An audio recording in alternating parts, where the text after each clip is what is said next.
जय हिंद दोस्तों, economics class में आपका स्वागत है। दोस्तों आज हम बात करेंगे समाजवादी अर्थव्यवस्था की विशेषताएं क्या होती हैं ये समझेंगे। उसके बाद समाजवादी अर्थव्यवस्था के गुण क्या होते हैं उन पर भी बात करेंगे, दोष क्या होते हैं ये भी समझेंगे।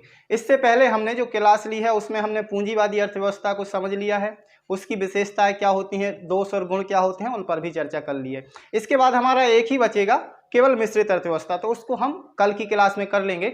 आज हम समझ लेते हैं समाजवादी अर्थव्यवस्था क्या होती है, इसके गुण क्या होते हैं और दोष क्या होते हैं। तो सबसे पहले यदि हम परिभाषा की बात करें तो हम वैसे तो परिभाषा समझ चुके हैं कि किस प्रकार से हमें परिभाषित करना है, लेकिन फिर भी हम एक नज़र डाल लेते हैं कि जिस प्रकार से हमने पूंजीवादी अर्थव्यवस्था को परिभाषित किया था कि पूंजीवादी अर्थव्यवस्था वह अर्थव्यवस्था होती है जिसके अंतर्गत जो उत्पादन के साधन होते हैं जैसे कि भूमि, पूंजी, श्रम, संगठन, साहस, इन पर अधिकार होता है, स्वामित्व होता है पूंजीपतियों का, तो वह होती है पूंजीवादी अर्थव्यवस्था। और जो आर्थिक क्रियाएं होती हैं वो निर्देशित होती हैं बाजार शक्तियों पर, कीमत यंत्र के द्वारा, ठीक है, और लाभ कमाना इसका मुख्य उद्देश्य रहता है। अब जिस प्रकार से हमने ये पूंजीवादी अर्थव्यवस्था को परिभाषित कर लिया है, ठीक इसके उलट होती है समाजवादी अर्थव्यवस्था। समाजवादी अर्थव्यवस्था वह अर्थव्यवस्था होती है जिसके अंतर्गत उत्पादन के साधनों पर जो स्वामित्व होता है वो पूंजीपतियों का ना होकर किसका होता है, सरकार का होता है। ठीक है, तो जब हम परिभाषित करेंगे तो इसमें बस आसान से शब्दों में लिखना है कि समाजवादी अर्थव्यवस्था वह अर्थव्यवस्था होती है जिसके अंतर्गत उत्पादन के सभी साधनों पर, जैसे कि भूमि, पूंजी, श्रम, ये उत्पादन के साधन होते हैं, इन साधनों पर सरकार का स्वामित्व होता है और इन साधनों का प्रयोग समाज कल्याण के लिए किया जाता है। ठीक है, और जो भी आर्थिक क्रियाएं होती हैं उन सभी क्रियाओं पर सरकार के द्वारा नीति निर्देशन किया जाता है, उनका नियमन किया जाता है। ठीक है, इतना लिख देंगे, हमारी परिभाषा कंप्लीट हो जाएगी। इतना समझ में आ गया। चलिए अब हम एक एक करके ये पॉइंट समझ लेते हैं। सबसे पहले हम समाजवादी अर्थव्यवस्था की विशेषताओं पर बात करते हैं। तो पहली विशेषता है उत्पादन के साधन पर सामाजिक स्वामित्व। तो जो हमने परिभाषा में समझ लिया है बस वही बात यहाँ पर हमें लिख देनी है। क्या लिखेंगे कि समाजवादी अर्थव्यवस्था की मुख्य विशेषता यह है कि उत्पादन के जो साधन होते हैं उन पर सरकार का स्वामित्व होता है। निजता को इसमें समाप्त कर दिया जाता है, निजी व्यक्ति कोई संपत्ति नहीं रख सकता है, केवल सरकार का ही इसमें अधिकार होगा। और जो उत्पादन के साधन होते हैं उनका उद्देश्य लाभ कमाना ना होकर क्या उद्देश्य रहता है, समाज का कल्याण करना। ठीक है, ये लिख देंगे। इसके बाद देखिए उत्पादन तथा वितरण सरकार के द्वारा। अब जब सरकार का स्वामित्व रहता है, जितने भी उद्योग रहेंगे, जितने भी संसाधन रहेंगे, जो भी फैक्ट्रियां रहेंगी, सभी पर किसका स्वामित्व है, यहाँ पर पहले पॉइंट में हमने समझ लिया सरकार का। तो सरकार ही सारे नियम और कानून बनाती है, तो सरकार ही ये डिसाइड करेगी, सरकार ही ये निर्णय लेगी कि किस वस्तु का उत्पादन करना है, किन लोगों के लिए उत्पादन करना है, किस ढंग से उत्पादन करना है, सारे निर्णय कौन लेगी, यहाँ पर सरकार लेगी। तो उत्पादन क्या करना है, वितरण किस प्रकार से करना है, किसके द्वारा निर्णय लिया जाता है, ये सरकार के द्वारा। ठीक है, दूसरा बिंदु समझ में आ गया। अब चलिए तीसरा हम समझते हैं आर्थिक नियोजन। आर्थिक नियोजन क्या होता है, जो भी आर्थिक क्रियाएं होती हैं जब उनका प्रबंधन किया जाता है, एक उचित ढंग से उनका क्या हो, नियमन हो, निर्देशन हो कि उत्पादन किस प्रणाली से होगा, कितनी मात्रा में उत्पादन करना है, किन व्यक्तियों के लिए उत्पादन करना है, ये सब क्या होता है, एक आर्थिक नियोजन होता है, एक प्लानिंग की जाती है, पहले से योजना बनाई जाती है कि इस योजना के अंतर्गत हमें ये कार्य करने हैं। ठीक है, तो ये जो नियोजन होता है ये समाजवादी अर्थव्यवस्था में होता है, लेकिन हमने जब पूंजीवादी अर्थव्यवस्था पढ़ी हुई थी तो उसमें क्या समझा था कि उसमें केंद्रीय नियोजन का अभाव रहता है, केंद्रीय नियोजन उसमें नहीं रहता है। लेकिन उसके उलट समाजवादी अर्थव्यवस्था में क्या है, आर्थिक नियोजन रहता है कि किस ढंग से उत्पादन करना है, कितना उत्पादन करना है, कितनी मात्रा में उत्पादन करना है, किन लोगों के लिए उत्पादन करना है, गरीब वर्ग के लिए वस्तुएं बनाना है या फिर जो अमीर वर्ग है उसके लिए वस्तुएं बनाना है। सारे निर्णय एक आर्थिक नियोजन, एक योजना बनाई जाती है कि किस प्रकार से देश का विकास होगा, कितने हमें स्कूल खोलने हैं, कितने अस्पताल बनाने हैं, सारे एक योजना तैयार की जाती है। जैसे कि भारत में जो आर्थिक नियोजन है वो भी हमारी सरकार करती है। भारत में मिश्रित अर्थव्यवस्था है, यहाँ पर पूंजीपति भी हैं और सरकार भी है, सरकारी फैक्ट्रियाँ भी हैं और पूंजीपतियों की भी फैक्ट्रियाँ हैं। ठीक है, तो दोनों के लिए योजनाएं सरकार बनाती है, सरकार डिसाइड करती है कि किस प्रकार से उत्पादन करना है। ठीक है, किन व्यक्तियों के लिए उत्पादन करना है, और कीमत यंत्र को भी सरकार निर्देशित करती है। कीमत यंत्र पूंजीवादी अर्थव्यवस्था में उलट रहता है। उधर सारी क्रिया, जो आर्थिक क्रिया होती हैं, वो कीमत यंत्र के द्वारा ही निर्देशित होती हैं। और जो उत्पादक रहते हैं वह उन्हीं वस्तुओं का उत्पादन करते हैं जिससे उन्हें अधिक कीमत प्राप्त हो, अधिक लाभ प्राप्त हो। लेकिन यहाँ पर ऐसा नहीं रहता, यहाँ पर लाभ उद्देश्य नहीं रहता, यहाँ पर क्या रहता है, सामाजिक उद्देश्य। ठीक है, तो सारी जो भी क्रियाएं होती हैं वो सरकार ही निर्देशित करती है। जैसे कि हमारे देश में पंचवर्षीय योजनाएं बनाई जाती हैं, तो पंचवर्षीय योजनाएं जो बनाई जाती हैं वो किसके अंतर्गत बनाई जाती हैं, आर्थिक नियोजन। 5 साल के लिए सरकार आती है, जो नेता चुन के आते हैं वो 5 साल के लिए होते हैं, तो उनकी जो सरकार आती है तो वित्त मंत्रालय एक नियम बनाता है, एक योजना तैयार करता है 5 वर्षों के लिए, या फिर 1 वर्ष के लिए भी रहती है योजनाएं, 5 वर्षों के लिए भी रहती हैं। तो एक आर्थिक नियोजन रहता है। ये चीज़ हमने पूंजीवादी अर्थव्यवस्था में समझी है क्या, नहीं समझी। ठीक है, तो उसके उलट इसकी विशेषताएं हैं।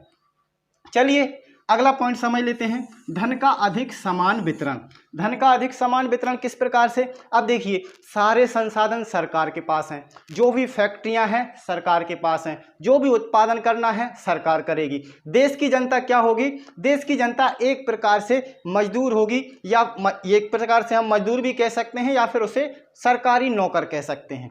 ठीक है, किसके अंतर्गत रहता है, समाजवादी अर्थव्यवस्था के अंतर्गत। तो जो लोग जितना काम करेगा उसको उतना पैसा मिलेगा, और जो आय रहेगी उसमें भिन्नता केवल किस पर रहेगी, यदि कहीं पर मजदूरी भिन्न हो, मतलब मजदूरी की दर जैसे कहीं पर 300 रुपये हो, कहीं पर 500 रुपये हो, तो उसमें भिन्नता हो सकती है। बाकी का जो धन रहता है वो लगभग समान वितरण रहता है। जो संसाधन रहते हैं वो सामाजिक कल्याण के लिए रहते हैं, तो सरकार इस प्रकार से उन्हें प्रयोग करती है कि जो धन का वितरण हो वो समान हो, एक जैसा हो, ज़्यादा फर्क ना हो, ना ज़्यादा अमीर हो कोई व्यक्ति, ना ज़्यादा कोई गरीब हो, सभी क्या हो, समान हो। ये कोशिश की जाती है समाजवादी अर्थव्यवस्था में। ठीक है, इतना आ गया समझ में। अब देखिए यहाँ पर शोषण का अंत हो जाता है। शोषण का अंत मतलब कि जैसे कि हमने पूंजीवादी अर्थव्यवस्था में पढ़ा, पूंजीवादी अर्थव्यवस्था में क्या पढ़ा हमने, कि जो पूंजीपति होते हैं उन्हें अधिक लाभ चाहिए, अधिक लाभ प्राप्त करने के लिए वो अधिक उत्पादन करते हैं, तो मजदूरों से देर तक काम कराएंगे अधिक लाभ कमाने के लिए, तो उनका शोषण होता है। ठीक है, लेकिन यहाँ पर क्या हो जाता है, इसका अंत हो जाता है। सभी लोग काम करते हैं, सभी लोगों को काम करना है, एक प्रकार से सरकारी नौकरी करना है। जो भी व्यक्ति है, हर व्यक्ति सरकारी मजदूर होता है, ये समझ लीजिए। समाजवादी अर्थव्यवस्था में प्रत्येक व्यक्ति, देश का प्रत्येक नागरिक क्या होगा, सरकारी मजदूर समझा जाता है। और क्या होता है फिर, इससे क्या होगा कि सभी के लिए बराबर एक दर रहेगी, कहीं पर ज़्यादा हो सकती है थोड़ी, कहीं पर थोड़ी कम होगी, लेकिन क्या हो जाता है, इससे अंत हो जाता है। जो भी योजनाएं बनाई जाती हैं वो सामाजिक कल्याण के लिए बनाई जाती हैं, उन्हीं वस्तुओं का उत्पादन किया जाता है जिनकी वह आवश्यकता लगती है, जिससे कि समाज का कल्याण हो, सभी वर्गों के लिए समान रूप से आवश्यक हो, उन वस्तुओं का इसमें निर्माण किया जाता है। तो उपभोक्ता को भी क्या मिलती है, अधिकतम संतुष्टि मिलने का क्या होता है, प्रयास किया जाता है, अधिकतम संतुष्टि देने का प्रयास किया जाता है, जिससे कि उसके जीवन स्तर में भी सुधार हो, ऐसी वस्तुओं का निर्माण किया जाता है। तो शोषण का अंत इसमें समझा जाता है। ठीक है, लेकिन इसमें बुराई भी है, अभी हम इसमें समझेंगे गुण दोष में। ठीक है, अभी तो हम विशेषताएं समझ रहे हैं। तो शोषण का लगभग ये माना जाता है कि समाजवादी अर्थव्यवस्था का उद्देश्य क्या रहता है, समाज का कल्याण करना रहता है। इससे जो भी संसाधन होते हैं उनका इस प्रकार से प्रयोग किया जाता है जिससे कि जो उस देश के नागरिक हैं उनका शोषण ना हो, जो श्रमिक हैं उनका शोषण ना हो। ठीक है, इसके बाद चलिए अनार्जित आय का अंत। जो पूंजीवादी अर्थव्यवस्था में क्या रहता है, निजता रहती है। निजता मतलब कि जो उत्पादन के साधन है उस पर निजी क्षेत्रों का स्वामित्व रहता है, पूंजीपतियों का स्वामित्व रहता है, और उनका उद्देश्य क्या रहता है, अधिक लाभ कमाना। अब अधिक लाभ कमाते हैं तो अधिक बचत भी करते हैं, बचत करने से उनके पास बहुत सारा धन जुड़ जाता है, और वो धन क्या हो जाता है, फिर संपत्ति के अधिकार के अंतर्गत अपने उत्तराधिकारी को दे देते हैं। तो उत्तराधिकारी को देते हैं तो वो उनकी अनार्जित आय होती है, बिना काम किए उनको आय मिल जाती है, तो वो क्या हो जाती है, अनार्जित आय हो जाती है। इसमें ऐसा नहीं होता है, इसमें क्या मिलता है, सभी को समान आय मिलती है। इसमें संपत्ति की जो निजता है उसको क्या कर दिया जाता है, समाप्त कर दिया जाता है। कोई व्यक्ति निजी संपत्ति नहीं रख सकता। कोई भी संपत्ति होगी, आपके पास खेत है तो वो सरकारी होगा। सरकार आपको क्या करेगी, आपको मजदूरी देगी उस पर काम करने के लिए। आप काम करेंगे खेती में, आप क्या उत्पादन कर रहे हैं वो सरकार ही डिसाइड करेगी कि किस वस्तु का हमें निर्माण करना है, कौन सी फसल का निर्माण करना है, किस फसल का उत्पादन करना है, ये सरकार डिसाइड करती है। और वो फसल फिर ले लेती है। उसके बाद आपको जो मजदूरी मिलेगी तो उसको, आपको जो मजदूरी है उस पर तो आपका हक होगा, लेकिन जो आपने फसल का उत्पादन किया है उस पर नहीं होगा। तो ये सब किस में रहता है, समाजवाद में। लेकिन पूंजीवाद में ये क्या रहता है, उल्टा रहता है। जो व्यक्ति यदि किसान है तो उस खेत में जिस वस्तु का भी वह उत्पादन करना चाहे, जिस भी फसल का उत्पादन करना चाहे कर सकता है, और उस पर उसका पूरा अधिकार है। और जो लाभ उसको मिलता है वो क्या होगा, वो उसको अपने पास रख सकता है गवर्नमेंट को टैक्स देकर। उसको क्या रहेगी, जो आय होगी वो उसकी काम की आय होगी, और वह आय बचत करके रखेगा, अपने उत्तराधिकारी को देगा। तो जो उत्तराधिकारी होगा वो क्या होगा, अनार्जित आय का स्वामी होगा। वो कोई काम नहीं करेगा, उसको केवल आय किससे मिल गई है, अपने पिताजी से मिल गई है, जिससे भी वो है उत्तराधिकार में प्राप्त की है। तो ये क्या होता है, यहाँ पर जो अनार्जित आय होती है ये समाजवाद में समाप्त हो जाती है, क्योंकि सभी संसाधनों पर गवर्नमेंट का अधिकार रहता है, सरकार का अधिकार रहता है। यहाँ पर निजी संपत्ति को समाप्त कर दिया जाता है, जो निजी स्वामित्व होता है उसको पूरी तरीके से समाप्त कर दिया जाता है। ठीक है, इसके बाद देखिए प्रतिस्पर्धा का अभाव होता है। प्रतिस्पर्धा कहाँ पर होती है, जहाँ पर 2-3 लोग हों, किसी वस्तु का निर्माण करना चाह रहे हों तो वहाँ पर प्रतियोगिता होगी। अब जब देश के सारे संसाधन एक ही व्यक्ति के पास हैं, कौन से व्यक्ति के पास, सरकार के पास, तो वहाँ पर किसी भी प्रकार का प्रतिस्पर्धा होगी नहीं होगी। क्यों नहीं होगी, क्योंकि जो भी वस्तु का निर्माण हो, किसी भी नमक से लेकर कपड़े से लेकर हर वस्तु का निर्माण यदि सरकार करेगी तो उससे कोई प्रतियोगिता नहीं करता है। प्रतियोगिता कहाँ करते हैं, जहाँ पर 2-3 उत्पादक हो वहाँ पर प्रतियोगिता रहती है। तो इससे क्या होता है, प्रतियोगिता का इसमें अभाव माना जाता है, प्रतियोगिता समाप्त हो जाती है। ठीक है, ये तो क्या हो गई हैं, ये इसकी मुख्य विशेषताएं हो गई हैं। अब विशेषताओं में से ही कुछ पॉइंट ऐसे हैं जिन्हें क्या मान लिया जाता है, गुण मान लिया जाता है, और कुछ जो पॉइंट होते हैं, कुछ जो बिंदु होते हैं उन्हें दोष मान लिया जाता है। ठीक है, जो अच्छे पॉइंट होते हैं उन्हें गुण मान लिया जाता है, और जो खराब पॉइंट होते हैं, जो खराब स्थिति को व्यक्त करते हैं, वो होते हैं दोष। ठीक है, तो अब समाजवाद के हम गुण समझ लें, उसके बाद दोष पर बात करेंगे। पहला गुण क्या है इसका, देखिए, साधनों का, आर्थिक साधनों का श्रेष्ठतम प्रयोग होता है। श्रेष्ठतम प्रयोग किस प्रकार से, सारे संसाधन सरकार के पास होते हैं और इनका जो प्रयोग होता है वो श्रेष्ठतम इस प्रकार से होता है कि जो सारे संसाधन हैं उन्हें सामाजिक कल्याण की भलाई में लगाया जाता है। भलाई करने के लिए ही वस्तुओं का निर्माण किया जाता है, और सरकार ही ये डिसाइड करती है कि किस वस्तु का हमें निर्माण करना है, किन व्यक्तियों के लिए निर्माण करना है। जो व्यक्ति थोड़े अमीर होंगे उनके लिए अलग वस्तुओं का निर्माण करेगी सरकार, जो व्यक्ति गरीब होंगे उनके लिए अलग वस्तुओं का निर्माण करेगी। तो संसाधन उसी हिसाब से लगाएगी कि जो वस्तुएं ज़्यादा उपयोगी हैं उनमें ज़्यादा संसाधन लगा देगी, जो वस्तुएं कम उपयोगी हैं उनमें कम संसाधन लगा देगी। इस प्रकार से क्या होता है, इसमें एक नियोजन होता है, जो आर्थिक नियोजन होता है। इससे क्या माना जाता है कि संसाधनों का एक अच्छे तरीके से प्रयोग हो रहा है। ठीक है, ये लिखेंगे। इसके बाद देखिए, आर्थिक स्थायित्व बना रहता है। आर्थिक स्थायित्व क्या होता है, जिस प्रकार से हमने पूंजीवादी अर्थव्यवस्था में ये समझा कि वहाँ पर जिस वस्तु की मांग ज़्यादा होती है उसका ज़्यादा उत्पादन किया जाता है, जिस वस्तु की मांग कम होती है उस वस्तु का कम उत्पादन किया जाता है। तो इससे क्या होता है, जो आर्थिक मंदी हो जाती है या फिर ज़्यादा महंगाई हो जाती है, या तो मंदी हो जाएगी या फिर महंगाई हो जाएगी। तो जो आर्थिक चक्र हैं वो उत्पन्न रहते हैं पूंजीवादी अर्थव्यवस्था में, लेकिन समाजवादी अर्थव्यवस्था में इनको क्या कर दिया जाता है, एक स्थायित्व स्थिर रखा जाता है, रोक के रखा जाता है। इसमें इस प्रकार के कोई वो नहीं, चक्र नहीं आते, आर्थिक चक्र पैदा नहीं होते हैं। क्यों नहीं होते हैं, अब सरकार यदि उत्पादन कर रही है तो सरकार उन्हीं वस्तुओं का निर्माण करेगी जो ज़्यादा आवश्यक होंगी, जो समाज में आवश्यक होंगी, जो सबके लिए आवश्यक होंगी, उन वस्तुओं का निर्माण करती है, और उतनी ही मात्रा में निर्माण करती है जितनी मात्रा की हमें आवश्यक है। अब मान लीजिए जैसे देश के नागरिक हैं, देश के नागरिकों की संख्या के अनुसार, जनसंख्या के अनुसार वह उत्पादन करेगी, और बाजार में अधिकता हो जाएगी तो उसका उत्पादन थोड़ा रोक देगी, उसके बाद दूसरी वस्तु, जिस वस्तु की आवश्यकता ज़्यादा होगी उसमें मजदूरों को लगा देगी। जब वह वस्तु स्थिर हो जाएगी, जिसकी आवश्यकता मतलब मांग बढ़ने लगेगी, तो फिर उस वस्तु का फिर से निर्माण करने लगेगी। क्यों? क्योंकि इसमें क्या किया जाता है, नियोजन किया जाता है। नियोजन के अंतर्गत ये जो आर्थिक चक्र रहते हैं उनको एक स्थायित्व मिल जाता है, रोक दिया जाता है। तो ये क्या बन जाता है, एक उसका अच्छा गुण माना जाता है कि ना ही मंदी की स्थिति पैदा होती है ज़्यादा, और ना ही बेरोजगारी की स्थिति पैदा होती है, और ना ही ज़्यादा जो महंगाई दर होती है वो बढ़ती है। इसमें स्थायित्व रहता है, आर्थिक चक्र ज़्यादा नहीं होते हैं, ये इसका गुण अच्छा रहता है। इसके बाद चलिए, धन का अधिक समान वितरण होता है। क्या होता है? धन का अधिक समान वितरण। समान वितरण जो हमने यहाँ पर समझ लिया है, क्या धन का अधिक समान वितरण, दोनों एक ही बिंदु है। समान वितरण किस तरीके से, जो उत्पादन के साधन होते हैं वो सरकार के अंतर्गत होते हैं, और सरकार ही ये निर्णय लेती है कि किस जो संसाधन है, किस संसाधन का कहाँ पर हमें प्रयोग करना है, कितनी मात्रा में प्रयोग करना है, किस वस्तु का उत्पादन करना है, और किस वस्तु का कितनी मात्रा में और किन लोगों के लिए उत्पादन करना है।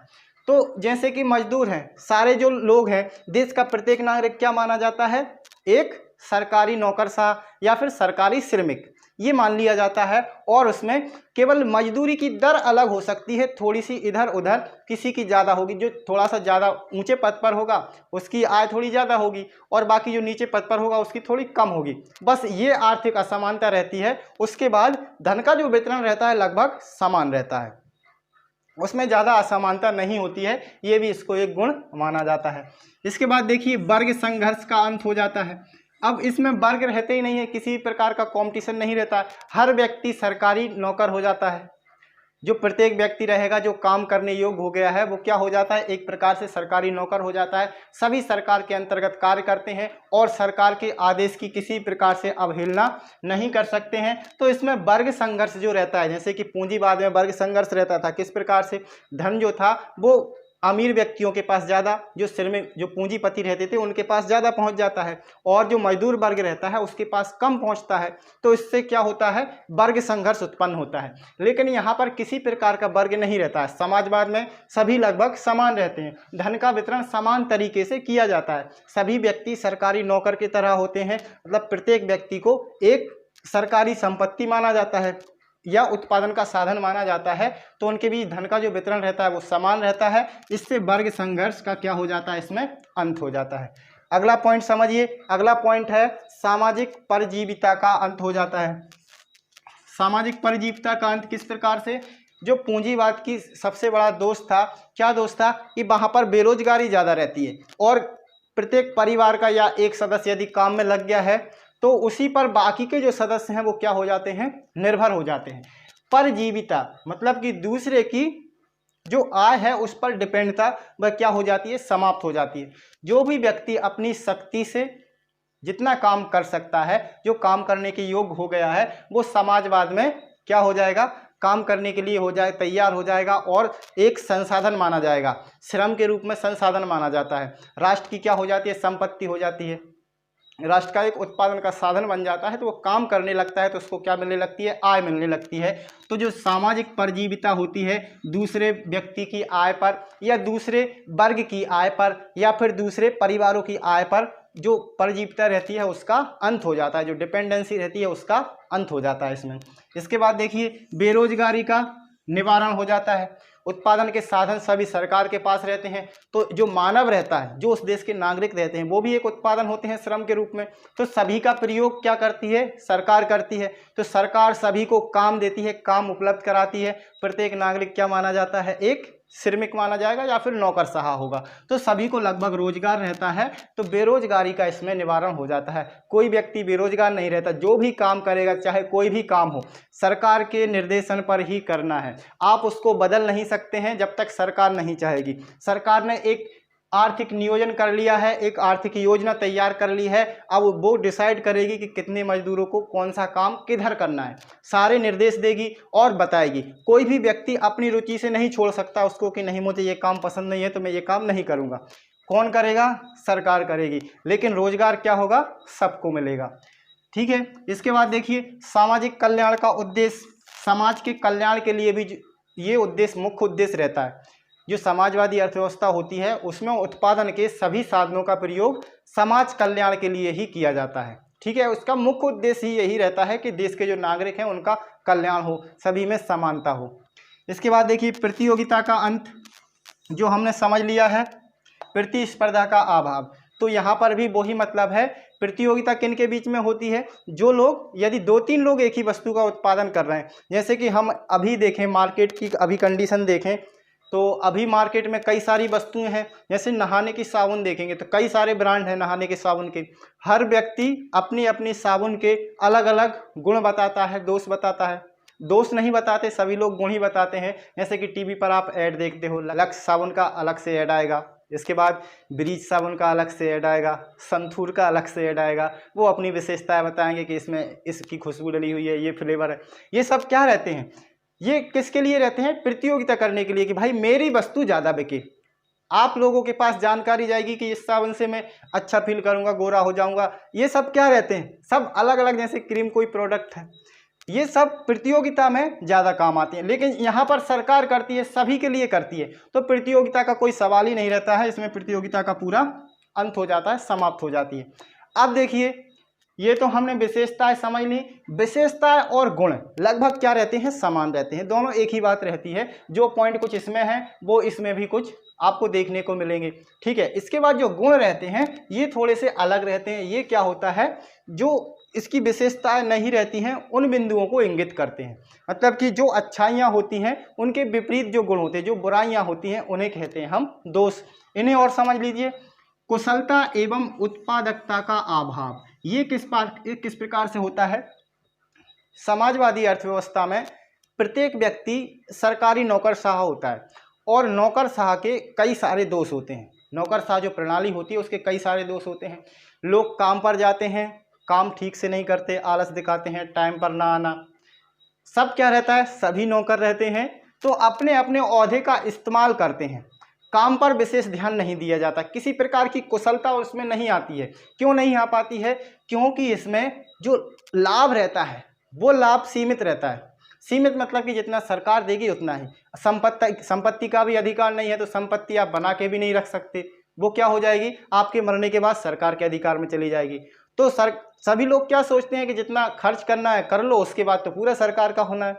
तो यहाँ पर जो प्रोत्साहन मिलता है किसका, अधिक लाभ कमाने का, जो पूंजीवादी अर्थव्यवस्था में होता है उसका यहाँ पर अभाव रहता है। लाभ कमाने की जो प्रवृत्ति होती है वो कम होती है, केवल जीवन यापन करना होता है। तो इसमें आलस की भावना ज़्यादा रहती है, तो इससे क्या होता है, उत्पादन भी प्रभावित होता है और कुशलता भी प्रभावित होती है। ये इसका क्या है, बहुत बड़ा दोष है। इसके बाद दूसरा देखिए, प्रबंध तथा प्रशासन की कठिनाइयाँ। प्रबंध तथा प्रशासन की कठिनाइयाँ किस प्रकार से होती हैं, जो लोग सरकार में होते हैं। अब यदि बड़ा देश है, जैसे हमारा देश काफ़ी बड़ा है और इस देश की जनसंख्या भी काफ़ी ज़्यादा है, विश्व में दूसरे नंबर पर आता है जनसंख्या की दृष्टि से यदि हम देखें तो। अब इतनी बड़ी जनसंख्या की भरपाई करने के लिए, उत्पाद जो भी वस्तुएं हैं उनकी पूर्ति करने के लिए बड़ी मात्रा में उत्पादन की आवश्यकता होती है। लेकिन केंद्र में यदि 5-6 व्यक्ति बैठे हैं और वो ही नियोजन कर रहे हैं सारे संसाधनों का, हम ये मान के चल रहे हैं अभी हमारे देश में मिश्रित अर्थव्यवस्था है, सरकार भी उत्पादन करती है और निजी क्षेत्र भी उत्पादन करता है, तो नियोजन की आवश्यकता ज़्यादा मात्रा पर नहीं रहती है, मतलब ज़्यादा डिपेंडेंसी सरकार पर नहीं रहती है। जो उद्योगपति रहते हैं वो अपने डिसीजन स्वयं लेते हैं। लेकिन यहाँ पर क्या होगा, केवल 1 या 2 व्यक्तियों के पास के जो सरकार में होंगे उनके लिए एक विभाग सौंप दिया जाएगा कि आपको किन वस्तुओं का उत्पादन करना है, कितनी मात्रा में करना है, किस ढंग से करना है, सारे निर्णय लेने हैं। तो उनके प्रबंधन में और तथा प्रशासन करने में काफ़ी सारी कठिनाइयाँ आती हैं, क्योंकि एक व्यक्ति सभी कुछ करने में निपुण नहीं होता है। हर व्यक्ति की अपनी सीमाएं होती हैं कार्य करने की और अपने गुण और दोष होते हैं। ठीक है, तो उसी से इसमें भी जो कठिनाइयाँ आती हैं वो इसके दोषों में शामिल की जाती हैं। इसके बाद देखिए, उपभोक्ता की सार्वभौमिकता का अंत हो जाता है। सार्वभौमिकता का अंत किस प्रकार से हो जाता है, पूंजीवादी अर्थव्यवस्था में हमने क्या समझा है कि उपभोक्ता सर्वोपरि होता है। जो उपभोक्ता मांग करेगा बाजार में, उत्पादक उसी वस्तु का निर्माण करेंगे। लेकिन यहाँ पर उल्टा होता है, समाजवादी में सरकार जिस वस्तु का निर्माण करेगी उपभोक्ता को केवल वही वस्तुएं प्राप्त होंगी और वही वस्तुओं का उसको उपभोग करना है। सरकार की जो उपभोक्ता की जो सार्वभौमिकता होती है उसको यहाँ पर बंद कर दिया जाता है, नष्ट कर दिया जाता है। कीमत यंत्र को भी यहाँ पर बंद कर दिया जाता है। सारे निर्देश कौन देती है? सरकार देती है। महंगाई ज़्यादा हो गई है तो कीमत को किस प्रकार से कंट्रोल करना है उसका भी सरकार के पास नियम कानून रहते हैं जिनसे वह महंगाई को कम कर सकती है। और जिसकी वस्तु की मांग कम है तो कितनी मात्रा में उत्पादन करना है, कैसे उसकी मांग बढ़ाना है, ये सब नियोजन के अंतर्गत रहता है। नियोजन हम सेपरेट बाद में पढ़ेंगे जब आगे समष्टि अर्थशास्त्र में पहुंचेंगे। तो जो सार्वभौमिकता रहती है, मतलब जो निर्देश यहाँ पर पहले जो पूंजीवादी अर्थव्यवस्था में जो निर्देश उपभोक्ता उत्पादक को देता था, अब यहाँ पर उल्टा हो गया है। केवल सरकार ही जिस वस्तु का निर्माण करेगी, जिन सेवाओं का उत्पादन करेगी, उसी का आप उपभोग कर सकते हैं, उससे आप मना नहीं कर सकते और अपना निजी कोई उत्पादन नहीं कर सकते हैं इसके अंतर्गत। तो इसकी जो सार्वभौमिकता हो जाती है वो नष्ट हो जाती है यहाँ पर। इसके बाद कार्य करने की प्रेरणा का अभाव रहता है। प्रेरणा नहीं मिलती है, क्यों? क्योंकि यहाँ पर जो निजी संपत्ति रहती है उसको रखने का अधिकार नहीं रहता है। जब लाभ अधिक मिलता है, लाभ अधिक कमाने की आदमी सोचता है तो उसे क्या मिलती है? एक प्रेरणा मिलती है कि अधिक धन मिलेगा। अधिक धन मिलने के लिए वो क्या करेगा? अधिक उत्पादन करेगा, अधिक काम करेगा। तो काम करने की प्रेरणा का यहाँ पर अभाव रहता है। क्यों रहता है? क्योंकि लाभ नहीं मिलता। लाभ ना मिलने से क्या होता है? कार्य करने का कोई मतलब नहीं रहता। व्यक्ति सोचते हैं कि ठीक है, किसी भी प्रकार से हमें जीवन यापन करना है, जोड़ तो है नहीं सकते, हम संपत्ति को रख नहीं सकते, क्योंकि उसको हम उत्तराधिकारी को दे नहीं सकते। जो भी धन है हमें जितना खर्च करना है हम कर सकते हैं, उसके बाद उसको सरकार के पास ही जाना है। तो यहाँ पर कार्य करने की प्रेरणा का जो है वो प्रेरणा नहीं मिलती है एक प्रकार से। यदि लाभ नहीं होता है तो प्रेरणा नहीं मिलती है, लाभ मिलेगा तो प्रेरणा मिलेगी। ठीक है। इसके बाद देखिए, व्यक्तिगत स्वतंत्रता का अभाव रहता है। व्यक्तिगत स्वतंत्रता का अभाव किस प्रकार से? केवल सरकार ही नियम बनाती है, वस्तुओं का निर्माण करती है, किन वस्तुओं का निर्माण करना है, किन व्यक्तियों के लिए निर्माण करना है, ये सारे निर्णय कौन लेता है? सरकार लेती है। यहाँ पर कोई व्यक्तिगत स्वतंत्रता नहीं है, ना ही काम करने की। जो सरकार काम देगी वही काम आपको करना पड़ेगा। आप अपनी रुचि के अनुसार काम का भी चुनाव नहीं कर सकते। इसके अलावा आप अपनी रुचि के अनुसार उपभोग भी नहीं कर सकते, वस्तु का निर्माण भी नहीं कर सकते। तो यहाँ पर व्यक्तिगत स्वतंत्रता जो होती है वो नष्ट हो जाती है, समाप्त हो जाती है, उसका अभाव पाया जाता है। इसके बाद साधनों का अविवेकपूर्ण वितरण। अविवेकपूर्ण वितरण क्या होता है? जैसे कि जो पूंजीवादी अर्थव्यवस्था रहती है उसको जो संसाधन रहते हैं उत्पादन के, पूंजीवादी अर्थव्यवस्था में संसाधन वहाँ लगाए जाते हैं जहाँ पर उनसे अधिक लाभ प्राप्त होता है। लेकिन यहाँ पर क्या उद्देश्य रहता है? यहाँ पर उद्देश्य रहता है समाज कल्याण।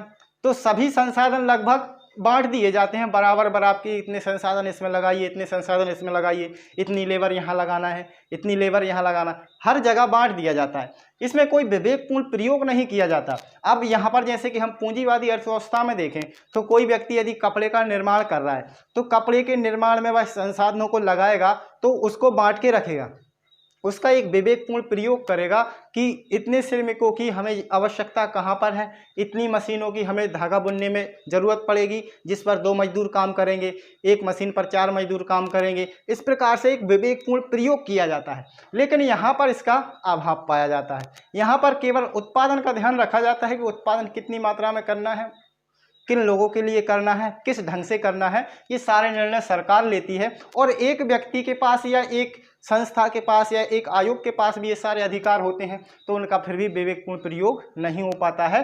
तो साधनों का अविवेकपूर्ण वितरण रहता है। ठीक है। इसके बाद देखिए, शोषण का सरकारीकरण हो जाता है। सरकारीकरण किस प्रकार से? सभी नौकरशाह होते हैं, इसमें प्रत्येक व्यक्ति एक नौकर माना जाएगा सरकार का समाजवादी अर्थव्यवस्था में। तो ये लोग भी क्या करते हैं? अपनी पद का, अपने ओहदे का प्रयोग करेंगे और अपनी मनमानी करते हैं और मजदूरों का शोषण करते हैं। सरकार में भी जो नेता लोग होते हैं वो क्या करने लगते हैं? शोषण करने लगते हैं, मजदूरों से काम लेंगे और जो लाभ होगा वो सरकार तक उतना नहीं पहुंच पाता है जितना कि लाभ उन्हें मिलता है। जितना लाभ सरकार को मिलना चाहिए वो सरकार तक नहीं पहुंच पाता। बीच में ही कई लोग उसको क्या कर लेते हैं? शोषण कर लेते हैं या फिर भ्रष्टाचार इसमें पैदा हो जाता है। अगला पॉइंट भी देखिए, भ्रष्टाचार एवं अनियमितताओं का क्या मिलता है? प्रोत्साहन मिलता है। दोनों पॉइंट एक दूसरे से जुड़े हुए हैं भ्रष्टाचार भी रहता है, जिससे भ्रष्टाचार से भी मजदूरों का शोषण होता है। तो शोषण का क्या हो जाता है, एक प्रकार से सरकारीकरण हो जाता है। सरकारीकरण मतलब कि सरकार का आदेश है तो आपको करना ही पड़ेगा। अब सरकार की इसमें कोई अवहेलना कर नहीं सकता है, इसलिए उसको सरकारीकरण बोल दिया है कि जो शोषण हो रहा है वो सरकार कर रही, मतलब सरकारीकरण हो गया। जो पहले निजी व्यक्ति करते थे, निजी पूंजीपति करते थे, वो अब ना करके कौन कर रहा है, सरकार कर रही है। ठीक है, इसी प्रकार भ्रष्टाचार एवं अनियमितता को प्रोत्साहन मिलता है, इससे लोग भ्रष्टाचार करेंगे। अब कोई फैक्ट्री है, सरकार ने फैक्ट्री लगाई है, उसमें अब सभी नागरिक काम कर रहे हैं, नागरिक काम कर रहे हैं, तो उसके जो उच्च अधिकारी होगा वो अलग पैसा बचाएगा, उससे ऊपर का अधिकारी होगा वो अलग पैसा बचाएगा। सरकार के पास जितना पैसा पहुंचना चाहिए वो पैसा नहीं पहुंच पाता है। इसी को क्या बोलते हैं हम, भ्रष्टाचार बोलते हैं। ठीक है, तो ये सारे पॉइंट हैं। पॉइंट देखिए, हर पॉइंट एक दूसरे से जुड़ा हुआ रहता है। मुख्य बात यह है कि इसकी हमने यदि परिभाषा याद रख ली तो और इन सारे पॉइंटों के अंतर्गत हम मन से भी लिख सकते हैं। केवल हमें ये जो पॉइंट है, ये जो बिंदु है, इन्हें याद रख लेना है। इसके बाद यदि हम परीक्षा में ये पूछा जाता है कि समाजवाद के गुण बताइए, तो ये जो बिंदु हैं इन्हें याद रख लिया, और इस समाजवाद की यदि हमें परिभाषा याद है, उसको अच्छे से हमने समझा है कि समाजवाद होता क्या है, ये हमें मालूम है, तो इन पॉइंटों की हम आराम से विवेचना कर सकते हैं, आराम से विश्लेषण कर सकते हैं।